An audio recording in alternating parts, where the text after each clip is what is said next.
parc culturel est caractérisé par la prédominance, l'importance et l'indissociabilité des biens culturels de leur environnement naturel. C'est un système dynamique d'intégration des caractères naturels dans une signification culturelle totale. Il comprend un héritage culturel et naturel rare et fragile, où le patrimoine archéologique et culturel, le milieu physique, les sites paysagers, les espèces, plantes et animaux sont spécifiques et présentent un intérêt particulier. Le parc culturel de l'Ahaggar a été créé en 1987. Il est situé au cœur du plus grand désert au monde, qui est le Sahara, sur le Sahara central. Et il compte parmi les parcs les plus vastes au monde avec sa superficie de plus de 500 000 km². Il comprend des richesses naturelles et culturelles d'une importance particulière, faisant de l'Ahaggar l'un des plus grands musées à ciel ouvert au monde. C'est également un important terrain pour la recherche scientifique et un pôle d'activité du tourisme culturel et écologique.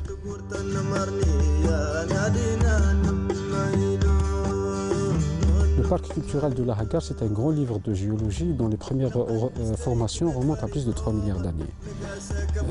Il y a 250 millions d'années, de grands bouleversements climatiques et biologiques ont été enregistrés dans cette région avec de gigantesques éruptions volcaniques et l'éclatement du supercontinent.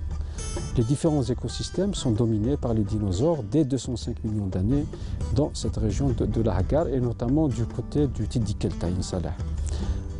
Vers 35 millions d'années, la région a connu une intense activité volcanique et tectonique, ayant donné naissance à de grands cratères, à l'exemple de Tiget Nherhi, et formé les reliefs montagneux de l'Atakor, et notamment le mont Tahat, qui culmine à 3003 mètres d'altitude.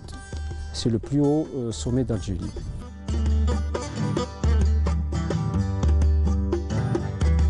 Dans l'Ahaggar, il y a de l'eau, c'est au milieu du désert, mais il pleut, et quand il pleut, l'eau est à travers les interstices, il forme par moments à des endroits des gueltas.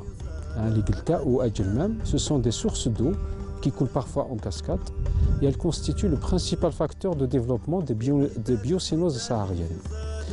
Les gueltas sont des abreuvoirs naturels pour les animaux et ont un rôle fondamental dans le déroulement des migrations saisonnières d'oiseaux, parce qu'il y a beaucoup d'oiseaux migrateurs qui passent par cette région. Elles représentent un port d'attache pour les nomades qui s'alimentent en eau et abreuvent leurs cheptels. Les changements climatiques, caractérisés par les périodes de grande aridité, ont eu pour conséquence la régression des espèces d'origine méditerranéenne et l'installation progressive des espèces tropicales. Bon, alors déjà il faut faire un petit rappel de ce que nous avons déjà fait en 2008. On a commencé donc en 2008, on est venu ici et on a testé une méthodologie pour essayer d'estimer une densité. C'est-à-dire, en fait, on a des informations sur, on a beaucoup plus des informations anecdotiques sur l'écologie du guépard, sur les interactions qu'il y a avec les populations locales. Et donc là, il faut aller maintenant essayer de vérifier ces informations-là et aussi, mais simplement maintenant, quand on doit maintenant il faut aller collecter des données sur le terrain. Cette fois-ci, pour cette mission, on va essayer de redéployer les caméras trappes. Donc quand je dis caméras trappes, c'est des pièges photographiques dans la même région, dans les mêmes localités, dans les mêmes sites. Mais ça, ce n'est qu'un point de départ, parce que l'objectif est ensuite de faire à chaque fois dans le temps, d'essayer d'évaluer les densités pour savoir ensuite comment la population de guépards est en train d'évoluer. Est-ce qu'elle augmente, est-ce qu'elle est stable, est-ce qu'elle diminue?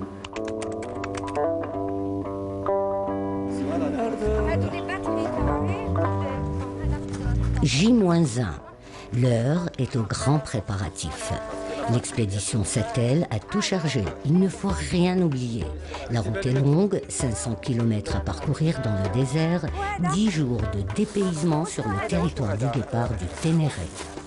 Les chaînes, les bungeecords, oui, pour les caméras. Oui, là, on a les chaînes, elles sont rangées. Oui, elles sont rangées. C'est très bon. Le véhicule alimentation. Gasoil, nourriture, rien n'est négligé. La feuille de route établie, les chercheurs veillent au grain.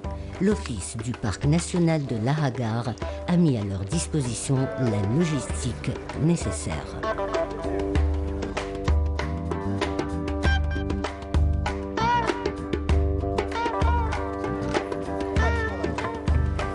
Elle commence, tout va bien. Et départ demain à 7h du matin, Inch'Allah. Allez.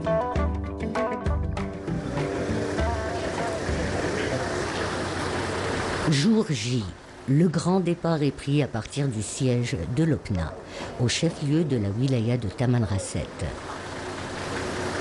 Des escales sont prévues, des pauses également, mais surtout un programme de contrôle des caméras trappes et une prospection des territoires parcourus par la population de guépards en voie de disparition. Rien n'est gagné, car la route est longue. Ne vous imaginez pas que la nature trace aussi bien les routes. Bientôt, cette caravane métallique aura parcouru 120 km dans le confort d'une route goudronnée qui ne va pas tarder à être remplacée par une piste accidentée. L'expédition pénètre dans le monde mystérieux du grand désert. Elle devra parcourir encore 380 km de piste, affronter la pluie et les vents de sable. Ces hommes de la cité livrés à cette nature qui se suffit à elle-même devront réapprendre à vivre et à voir les choses autrement. Le GPS est indispensable à l'expédition pour déterminer la position et pour tracer la suite du parcours. Alors bon, là j'ai marqué le waypoint. Waypoint 530.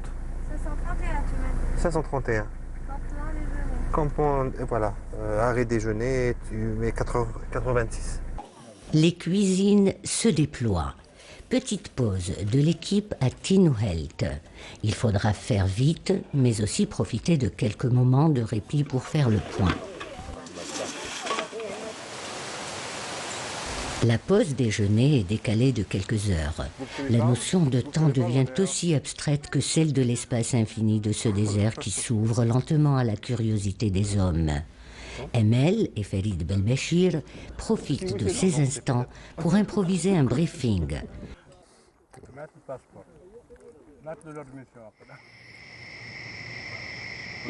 Oui, alors il y a les piles, il y a les chaînes, il y a les cordes. Il y a les cordes Il y a les clés. et il y a les cadenas. Voilà, les cadenas. Il y a oui, les oui. cadenas. Oui, la boîte de clés. Voilà, je pense que le gros est dit. Maintenant, si vous avez quelque chose à ajouter, demande à l'équipe s'ils ont des questions. L'expédition passera sa première nuit à Nouhawa.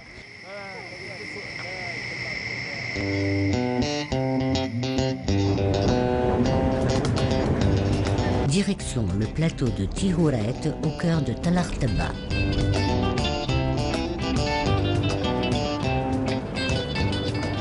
Ce qu'on voit là, c'est vraiment les cibles potentielles de guépards dans les zones comme ça où les jeunes dromadaires ne sont pas surveillés du tout. Séance photo pour compléter le dossier de la recherche. Chaque détail a son importance.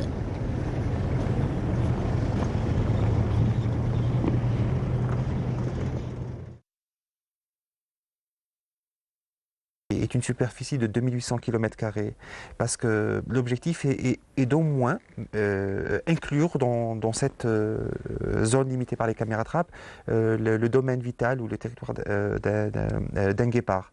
Parce que ici, les guépards dans les régions désertiques ont des domaines vitaux ou des territoires relativement plus grands que ceux qui vivent dans des zones beaucoup plus clémentes, par exemple comme des savanes qui sont plus... Et le contrôle des caméras. Voilà, on fait le point sur les sites de caméras trappes qu'on va visiter aujourd'hui. Très bien. Bon, alors la 11, donc il y a la 11, Ensuite, il y a la la 1. la 2 et la 7. Il faut préparer donc avec les agents, à chaque fois, qu'est-ce qu'on va faire? Pour la pause et pour le premier contrôle qu'on fera après la pause plus tard, on va toujours préparer notre...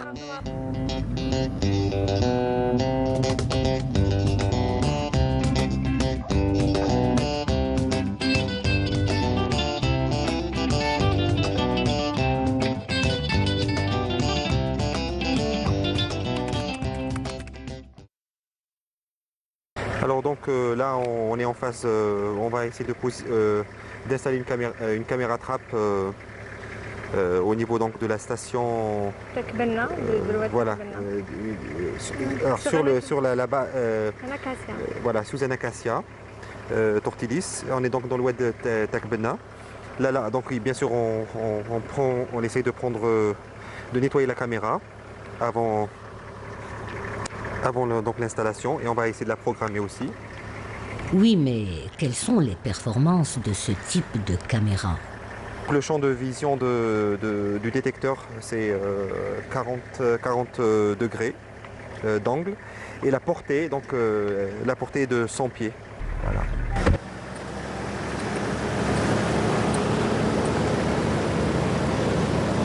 Ces caméras fixées en des lieux bien étudiés en utilisant boussole et GPS vont certainement fournir des images fiables et intéressantes.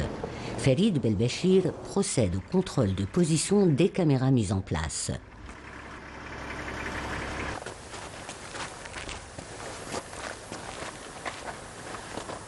Nord-ouest. Nord-ouest. Bon, l'idéal, toi tu n'étais pas avec nous en 2008, mais l'idéal c'est le nord. Pourquoi le nord? On a le moins d'exposition du soleil possible. Mais ça, ici, on a préféré la mettre dans cette exposition nord-ouest parce que c'est pour prendre le passage des animaux qui vont passer. Parce qu'il ne faut pas oublier qu'on est intéressé, surtout si c'est les guépards, d'avoir les flancs. Voilà. TH07, caméra Reconix RE07. La carte mémoire c'est F07. 07. Donc alors on va essayer un peu. C'est vraiment un mot pour la description. On va dire c'est un oued à Acacia tortilis. Voilà. Maintenant il faudra programmer la caméra trappe. Ensuite on va programmer les références pour photographier avec la caméra trappe. Voilà. Ça va. Ah, il faut être sûr qu'elle ne bouge pas. Je vais l'armer. Je vais faire un passage aller-retour pour voir si elle prend bien les deux côtés de l'animal. D'accord. Ok.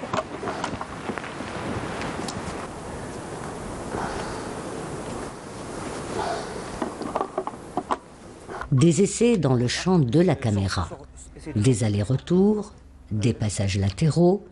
Au cas où le guépard faisait une apparition, la caméra trappe se déclencherait automatiquement.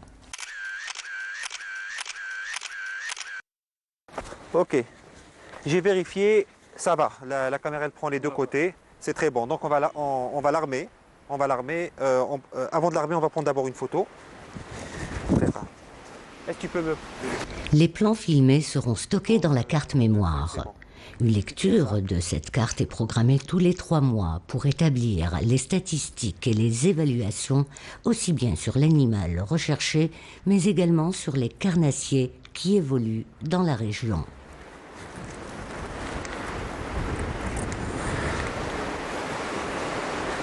Mais elle est devant, tu caches ça, s'il te plaît. Lui et moi. Bon, je vais là, on vérifie la programmation. On va l'armer, d'accord. T'es prêt? Donne-moi l'ardoise. Oui. Dernière vérification de la caméra. Les chercheurs répéteront à 40 reprises les mêmes gestes pour chacune des caméras installées dans le parc de Lahagar. Voilà. L'équipe se dirige vers d'autres acacias.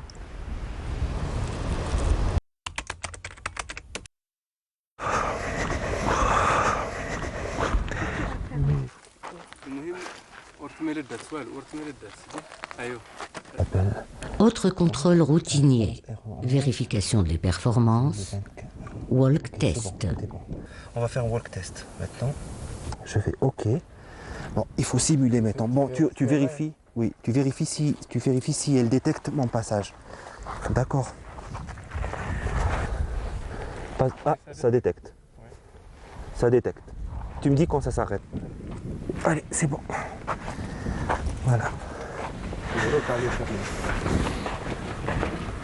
Merci. Une fois les caméras installées, donc il y a tout un travail c'est-à-dire, comment je dirais ça, très contraignant, parce qu'il faut s'assurer que les caméras trappes ne s'arrêtent pas de fonctionner durant les 2 ou 3 mois de travail. Bon, je mets la barre à 3 mois. Et donc on doit s'assurer que les piles soient toujours performantes et les cartes mémoire ne soient jamais pleines, c'est-à-dire elles ne soient pas complètement saturées au point où il n'y a plus de données qui sont entrées dans la caméra. Ça c'est très important.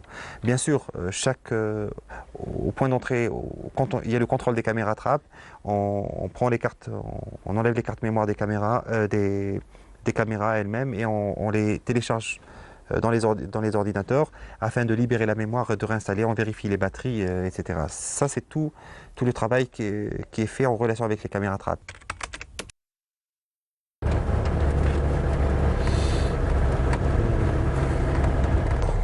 On y va.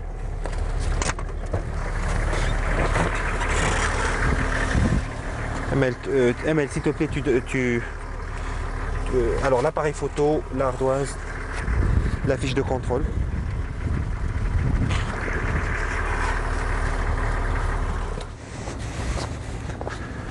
Dans le grand désert, le tamaris, cet arbre résistant, annonce la présence du guépard. Ses branches horizontales sont pour l'animal le lieu idéal d'une sieste. Il ne faut pas écraser, vérifier s'il y a des crottes, mais il ne faut pas écraser. Hein.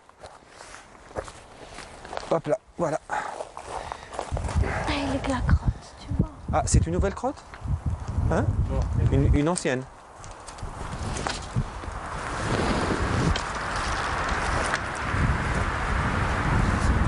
Alors, très peu, 92. Ça ne veut rien. 92. 92 photos. La mémoire, elle est à 1%. Voilà. 57%, on change. Je sais que... Voilà, surtout celle-là, 57. OK.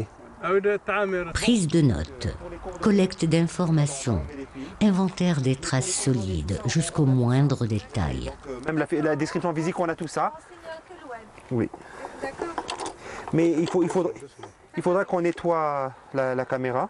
Petite toilette de la caméra, récupération de la carte mémoire, lecture des données, un grand moment pour l'équipe impatiente de découvrir les images. 92, c'est pas beaucoup. Mais on croise les doigts. Mais c'est peut-être ça même.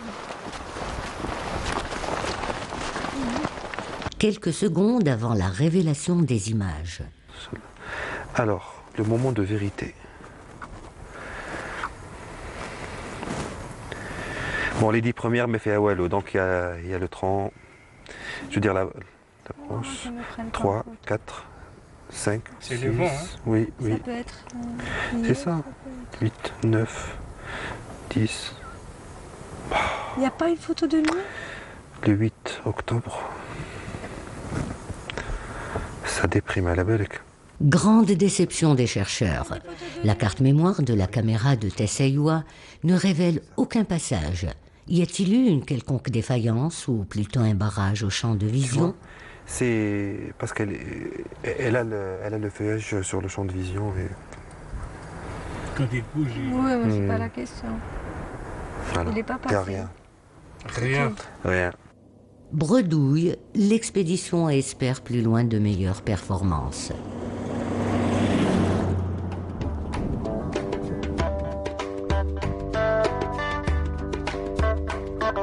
L'Afrique est le berceau de l'humanité et cette région du Sahara a participé à ce berceau au même titre que l'Afrique de l'Est et l'Afrique du Sud.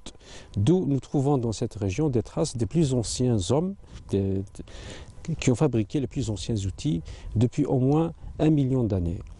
Il y a eu une succession de civilisations et de cultures préhistoriques, la culture du galet aménagé, la culture du biface, la culture de l'éclat. C'était l'époque où l'homme était chasseur-cueilleur, donc sa vie était basée sur la chasse des animaux et la cueillette des plantes. À partir de 10 000 ans, le mode de vie de l'homme préhistorique a changé, il y a eu des mutations. Il est devenu producteur avec la pratique de l'élevage des animaux et de l'agriculture.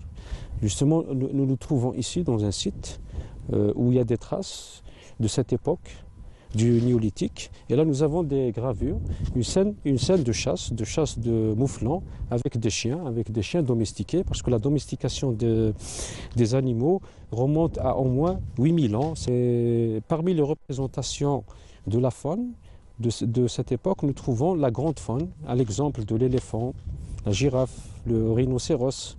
Donc tous ces animaux, à un moment donné, vivaient dans cet espace, dans cette zone qui est aujourd'hui un désert aride. Et le guépard, il y vit toujours. À un moment donné, on croyait qu'il avait disparu. Jusqu'en 2004, il y a eu une capture de guépard par des éleveurs à environ 400 km au nord de Tamanrasset. L'office du parc national de l'Ahgar a été contacté donc, par des agents du parc qui nous ont signalé cette capture. Une équipe est intervenue à cet endroit. Après avoir élaboré une fiche technique et puis des prises des photos, donc nos agents ont décidé de libérer le guépard.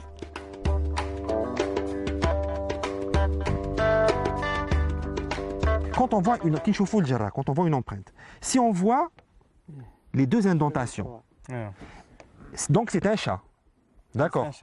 Mais MAS, parce que le chat, pourquoi ça ne se voit pas? Parce que le chat, quand il marche, il fait rentrer ses griffes. Mais le guépard ne peut pas faire rentrer complètement ses griffes, elles sont semi-rétractiles. Voilà. Donc elle marque.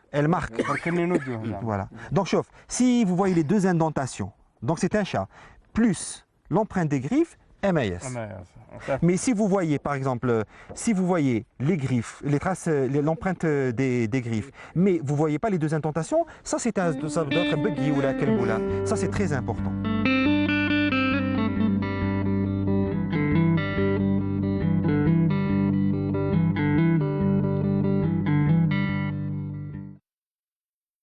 Après quelques jours et quelques dizaines de contrôles de caméras trappes, les chercheurs identifient au sol les empreintes des animaux qui ont parcouru le territoire de Oued Tegbenna.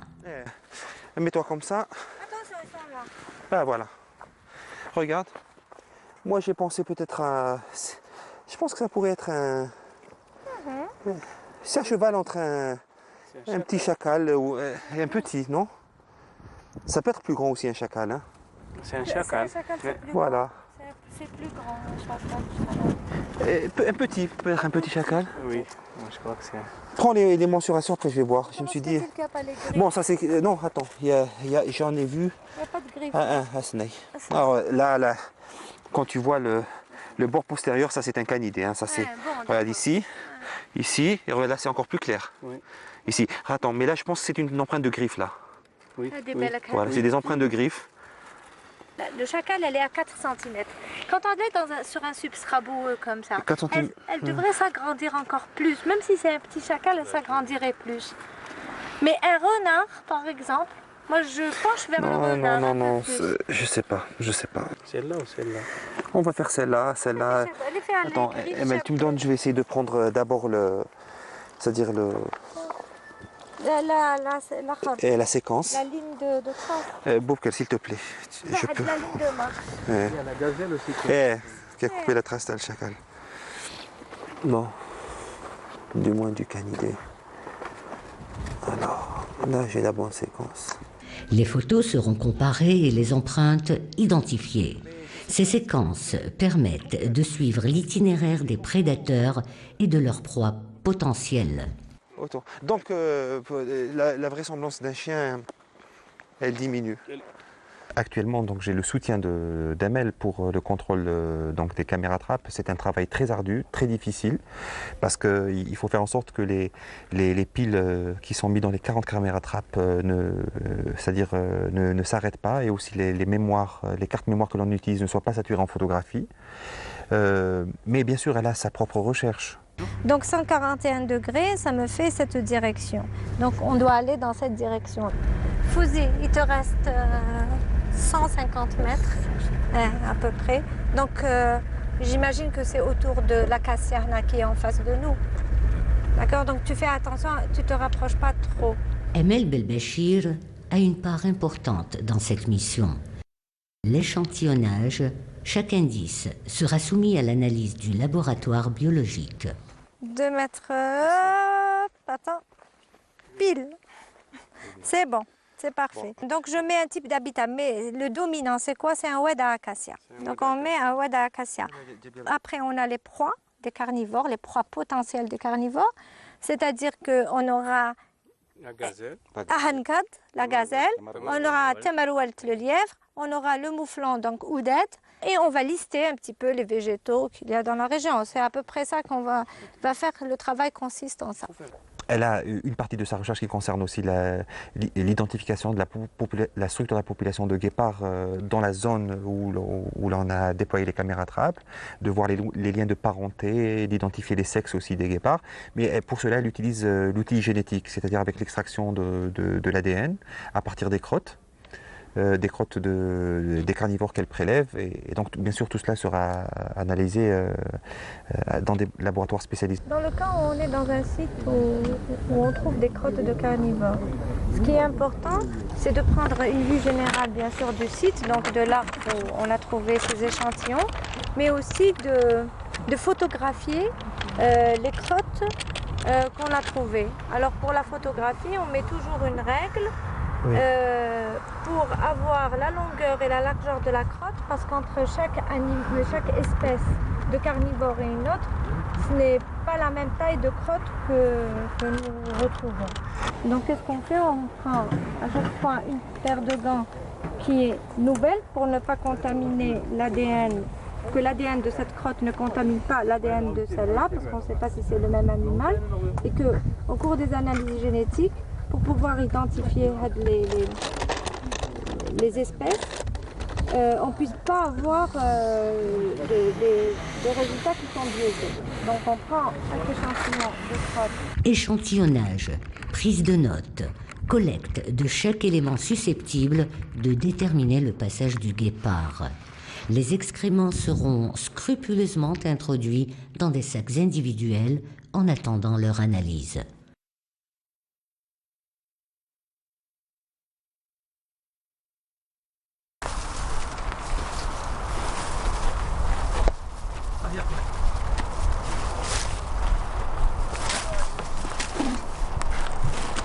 Le guépard existe bel et bien dans cette zone aride. Il n'apparaîtra pas au grand jour, mais à chacun de ses passages, il laissera derrière lui les preuves de sa présence.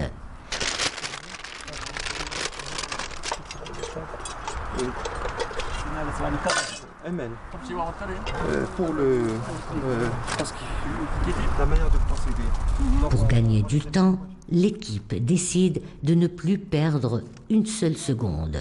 Les recherches se poursuivent même la nuit.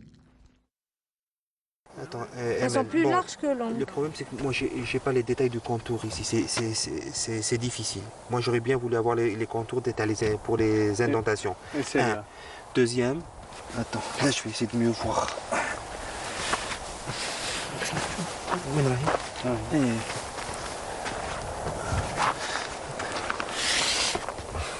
Non, c'est difficile. On aurait vu quelque part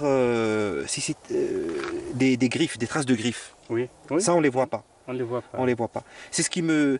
Je vois des doigts un peu plus écartés.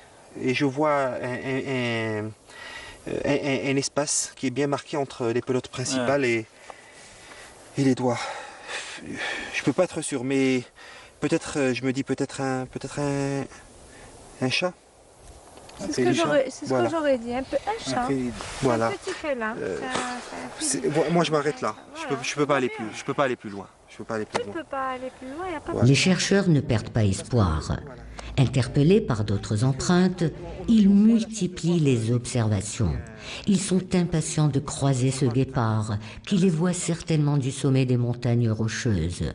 Demain, la caméra de Tessaywa sera peut-être plus généreuse en images. Ils sont combien? 300 et quelques, 300 photos et quelques, donc il doit y avoir quelque chose. Mais 78% c'est bon. C'est bon, 78% c'est bon. On a vu une gazelle, juste en arrivant, on a vu une gazelle détalée tout près de l'acacia. Donc probablement il y a des photos de gazelle, pardon. C'est rien. Allez, on y va. On va contrôler. Bon, alors maintenant on va visionner. Alors, tiens. Ici.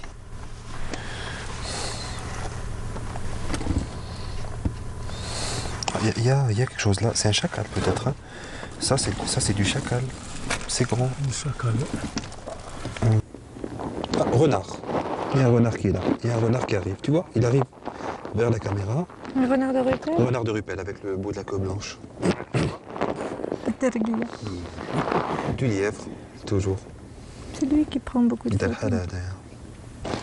Là, chacal. Là, on le voit. Là, il y a du chacal, tu vois. Donc c'est bon. C'est du chacal. Là, là, il regarde la caméra. Il vient, il arrive. Il vient toujours en fixant la caméra trappe. Dromadaire, en plein jour. Un mâle de gazelle, en plein jour. Toujours du lièvre. Toujours. Ah, chacal en plein jour. Ah. Là. Je l'ai eu 2 fois la Oui, dernière fois. Bon, là-bas, parce que le micro il est petit, donc l'image elle est un peu déformée, mais on aura belle image. Il est poilu. Hein. Parfait, oui. C'est la bien. période Belle où il a des photo. poils. On voit bien le détail de la queue. Parce que Dragesco, le Niger, là, il avait dit les chacals du Sahara avaient une particularité, une tache de noir à la base de la queue. Je vois quelque chose comme ça là. Je ne sais pas si c'est de cette tache qu'il s'agit. Ah, ça y est, voilà. C'est donc c'est les références de la caméra. C'est bon. Je retire donc la Voilà, carte tu laisses et je vais ranger tout ça. Tu vas pour la reprogrammation. Il va pleuvoir, on dirait. Elle est belle. Oui. Ahmed. Elle est belle, Fosé. Une belle photo de chacal en couleur. La carte mémoire est introduite de nouveau dans la caméra trappe. Le temps est brumeux et la pluie s'annonce par un violent vent de sable.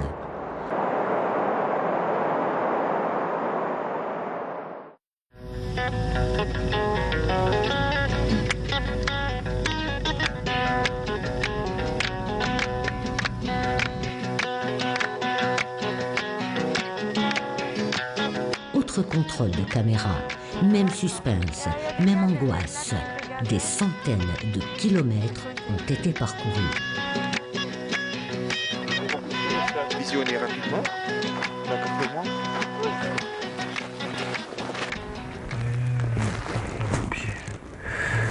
Ah, le lièvre. David. Le lièvre. Là, c'est le son. Ah, de gazelle, le mâle et la femelle, ça doit être les mêmes hein, qui sont là. Donc c'est 6h09 du soir. C'est juste avant le coucher de soleil. Voilà. Ah, il y a un petit là. Il y a un petit. Le mâle, la femelle et le petit. Voilà, le petit, la femelle et peut-être le mâle derrière. Voilà. Mais ce qu'il y a de bien avec cette méthode des caméras trappes, c'est-à-dire on prend en photo des animaux qui ne sont pas stressés du tout. Oui. Voilà, c'est le petit. Le petit Non, devant la caméra. Non, ça y est, c'est fait. C'est fait. Donc voilà.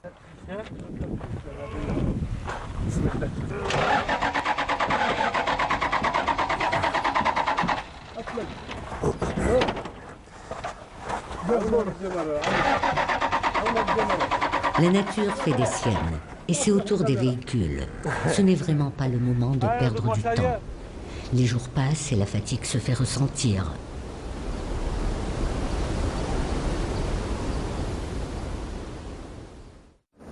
L'expédition s'enfonce dans le désert. La caméra de Dims Menin est fixée à un rocher.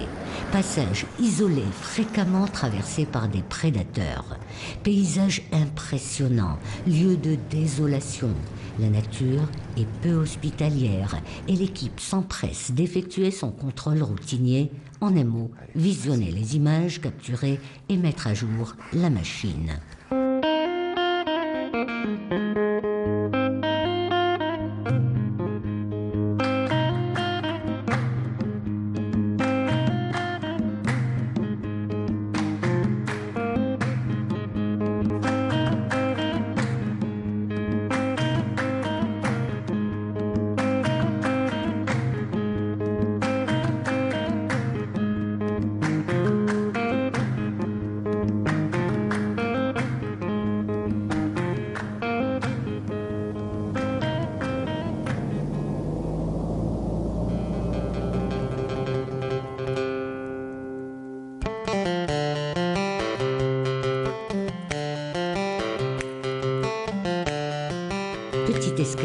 chez les Aït-Louayen, dans la région de Oued Tinhagan. L'équipe est autorisée par le chef de la tribu, Amrar Haj Abderrahman, à faire sa réserve en eau. L'expédition se répartit en 2 groupes. Emel Belbachir poursuivra le contrôle des caméras restantes et Farid, quant à lui, devra se rendre plus loin, dans le Tim Teberkaten, à la rencontre des populations nomades pour poursuivre son cycle d'interviews. Des interviews menées sur la base d'un guide d'entretien en constante évolution.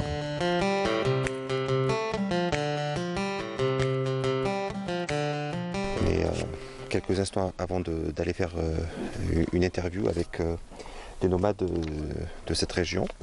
On ciblera surtout la prédation, la relation entre les pratiques d'élevage et la prédation. Donc je poserai des questions qui seront ciblées sur les dromadaires. Est-ce qu'il peut me décrire à quoi ressemble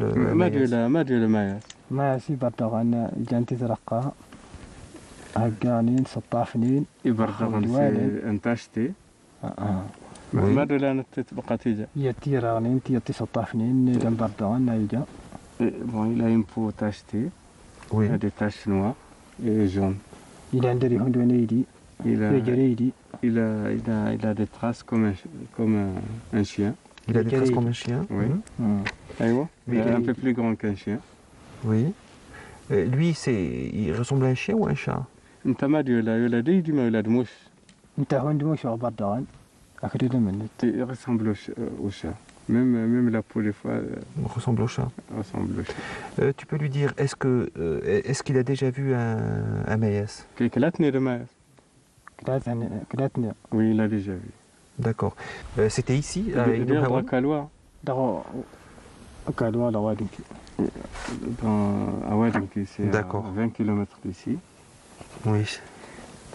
Il a entravé sa mère, la chamelle.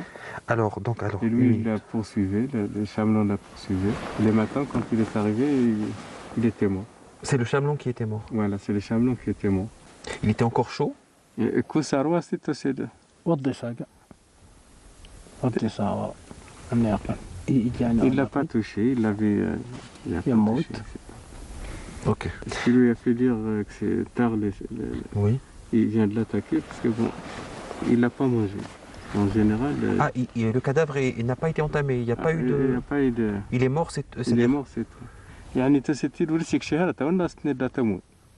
تقدر رسك شهر تندا تموت الدنيا هي قريب. Peut-être qu'il l'a vu et il a couru. Il s'est enfui. Alors donc il suppose que dès qu'il avait tué, lui il est arrivé. Voilà. D'accord. Voilà. Voilà.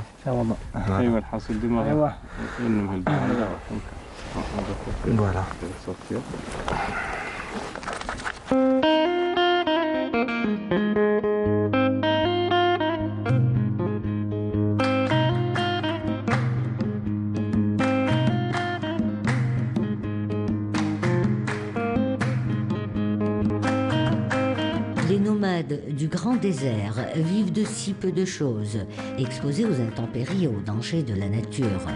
Farid Belbachir mène ses interviews parmi ces populations en séparant les hommes des femmes afin d'éviter toute influence. La femme nomade a la charge du bétail exclusivement constitué de quelques chèvres. Dès leur naissance, les chevreaux sont séparés de leur mère. Ils sont mis dans des enclos et n'ont droit à la tétée qu'à des heures régulières. Le lait de la chèvre est partagé entre les nouveau-nés et les nomades. C'est OK. Voilà. Bon, d'abord, je lui montre 2 photos. Elle va me dire qu'est-ce qu'elle voit sur les images. D'accord. Est-ce que tu peux me dire qu'est-ce qu'il y a dans cette image, sur cette image?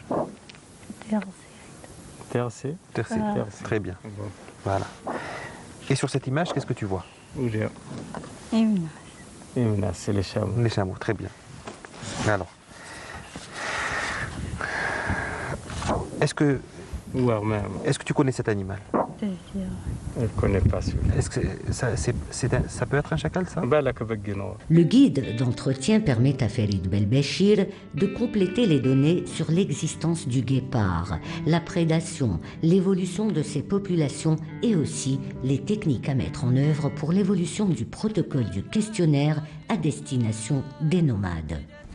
Mais il faut aussi parler de conservation, parce que l'espèce qui est en péril, l'évaluation de l'UICN a ériger cette espèce, cette population d'Afrique du Nord-Ouest comme étant en danger critique d'extinction. Ce qui est sûr, c'est que pour conserver une population de guépards en danger, il faut d'abord avoir des données écologiques pour comprendre comment l'animal, quels sont les aspects de l'habitat qui sont très importants pour la survie du guépard. C'est le premier point. Mais bien sûr, si on n'a pas d'informations sur l'écologie de l'espèce et aussi leur densité ou leur abondance, parce qu'il y a ce qu'on appelle des niveaux limites dans lesquels une population est condamnée à l'extinction.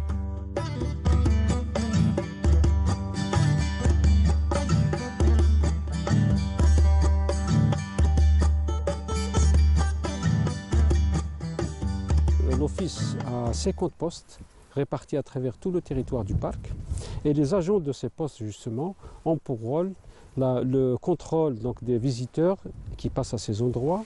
Ils ont pour rôle aussi la préservation et la protection des patrimoines culturels, des sites archéologiques, mais également de tout ce qui est faune et flore. Et l'avantage que nous avons, c'est que ce sont des locaux. Ils ont une bonne connaissance donc, du territoire, une bonne connaissance de ses ressources naturelles et ses richesses culturelles, mais c'est également l'intermédiaire avec la population locale.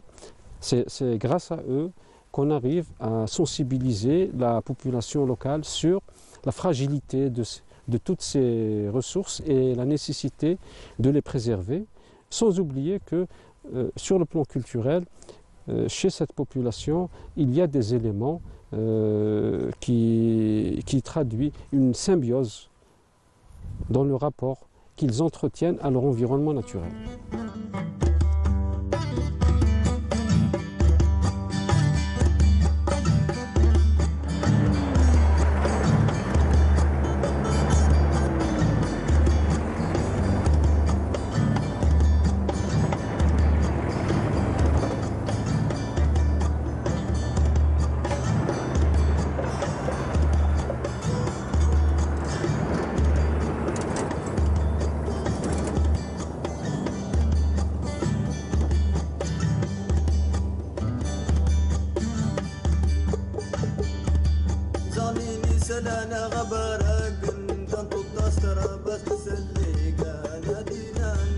Après le contrôle régulier des 40 caméras trappes, nos chercheurs ont finalement réussi à capter quelques images du guépard de Lahagar.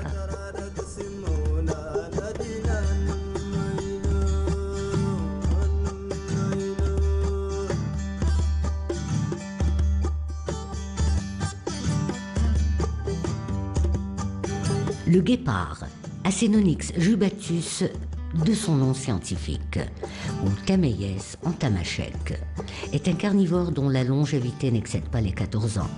Son corps est fin et ses pattes longues, sa tête est ronde et son museau est court.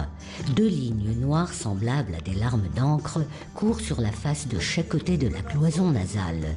Sa queue relativement longue lui sert de balancier lors de ses courses.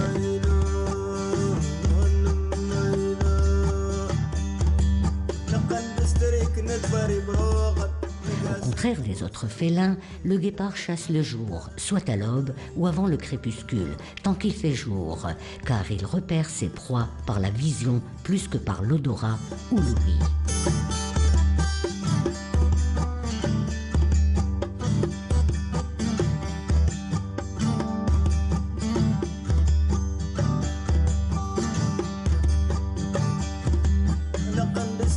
نتفاري بروغن نقاسك برسم دوبيا نادينا